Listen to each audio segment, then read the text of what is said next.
Kali ini kita akan mempelajari materi hukum Archimedes. Pernahkah kalian melihat kapal laut? Kapal laut terbuat dari baja yang massa jenisnya lebih besar dari massa jenis air laut. Tetapi, mengapa kapal laut bisa mengapung di permukaan air laut?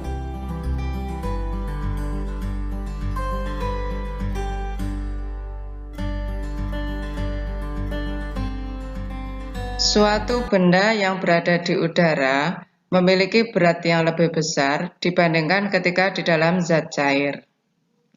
Benda yang berada di dalam zat cair ini seolah-olah ada berat yang hilang. Berat yang berkurang ini disebabkan oleh adanya gaya apung, yaitu Fa, yang arahnya ke atas. Benda ketika ditimbang di udara beratnya 0,67 Newton. Dan ketika ditimbang di dalam zat cair, beratnya 0,40 Newton. Sehingga gaya apung yaitu Fa sama dengan 0,27 Newton. Sehingga secara matematis dapat dituliskan Fa sama dengan WBU min WBF. Fa adalah gaya apung, yang satuannya Newton. Kemudian WBU itu berat benda ketika di udara, satuannya Newton. Dan WBF yaitu berat benda ketika berada di dalam fluida atau zat cair, yang satuannya Newton.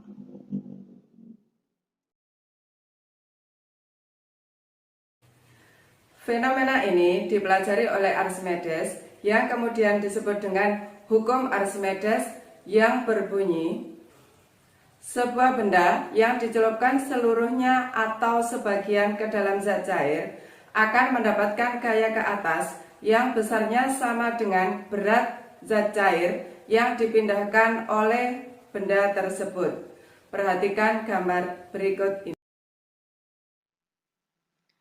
Gelas berpancuran diisi dengan air pas batas di bawah pancuran. Kemudian batu dimasukkan ke dalam gelas sehingga air naik dan keluar melalui pancuran, kemudian ditampung di dalam gelas ukur. Berat benda yang berada di dalam gelas ukur ini sama dengan gaya apung yang secara matematis dituliskan Fa sama dengan Wf. Wf itu adalah berat air yang berada di dalam gelas ukur ini yang dipindahkan oleh batu. Wf sendiri sama dengan ρf, yaitu massa jenis air atau massa jenis fluida, dikalikan Vbf, yaitu volume benda yang tercelup di dalam fluida, di sini adalah air, dan bendanya adalah batu, kemudian dikalikan percepatan gravitasi.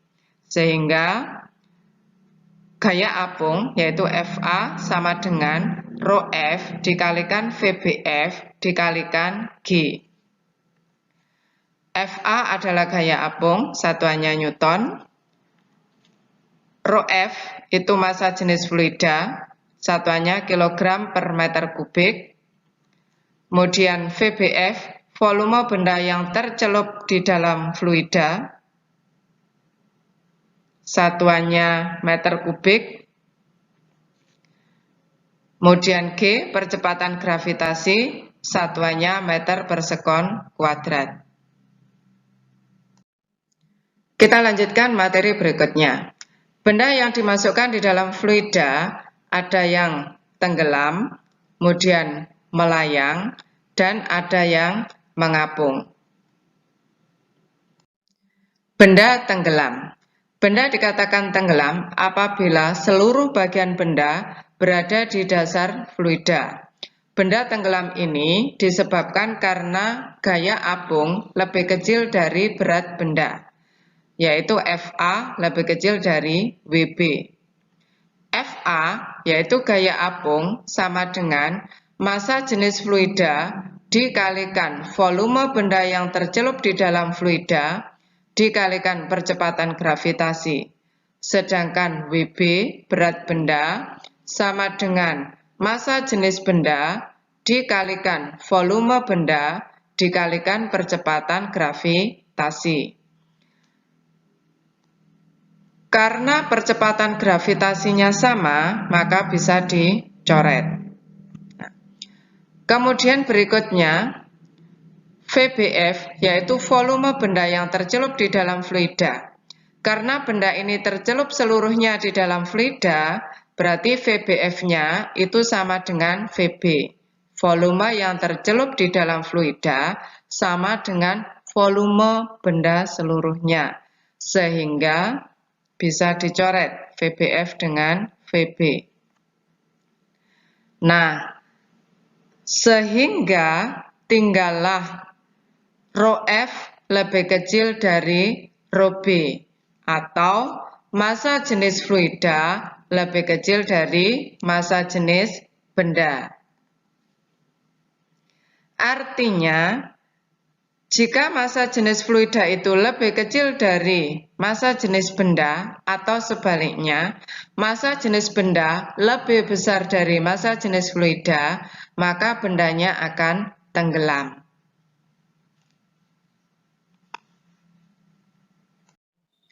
Berikutnya benda melayang. Benda dikatakan melayang apabila berada di antara dasar dan permukaan fluida. Benda melayang ini terjadi ketika gaya apung sama dengan gaya berat, yaitu FA sama dengan WB. FA sama dengan rho F dikalikan VBF dikalikan G, sedangkan WB sama dengan rho B dikalikan VB dikalikan G. Percepatan gravitasinya sama, bisa dicoret. Nah, kemudian VBF dan VB. VBF yaitu volume benda yang tercelup di dalam fluida. Benda ini tercelup seluruhnya di dalam fluida, sehingga VBF-nya sama dengan VB. Sehingga bisa dicoret. Nah, maka sekarang tinggal rho F sama dengan rho B. Massa jenis fluida sama dengan massa jenis benda. Artinya, jika massa jenis fluida itu sama dengan massa jenis benda, maka bendanya akan melayang. Yang terakhir, benda mengapung. Benda dikatakan mengapung apabila ada sebagian volume benda yang berada di atas permukaan fluida, sehingga tidak seluruh volume benda itu tercelup di dalam fluida. Gaya apung yang digunakan untuk mengimbangi gaya berat, yaitu FA sama dengan WB, sama dengan rho F dikalikan VBF dikalikan G sama dengan rho B dikali VB dikali G. Karena percepatan gravitasinya sama, sehingga bisa dicoret.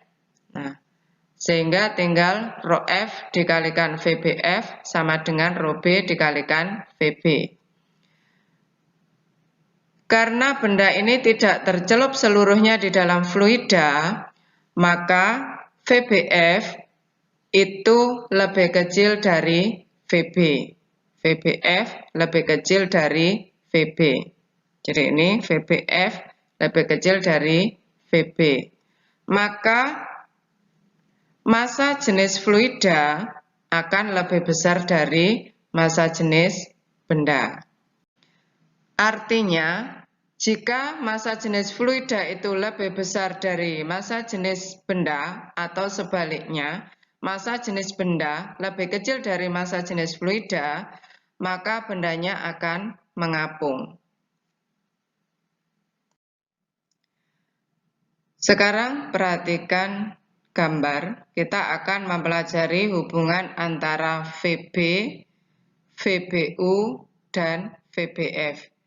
VB itu adalah volume benda seluruhnya.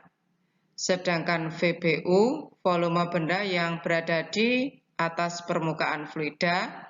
Dan VBF, volume benda yang berada di dalam fluida atau yang tercelup di dalam fluida. Hubungan ketiganya yaitu VB sama dengan VBU plus VBF. Jadi volume benda seluruhnya itu sama dengan volume benda yang berada di atas permukaan fluida ditambah dengan volume benda yang berada di dalam fluida. Jika di dalam soal itu diketahui VBU, sedangkan persamaannya adalah VBF, yaitu volume benda yang tercelup di dalam fluida, maka untuk mencari VBF, yaitu VBF sama dengan VB min VBU.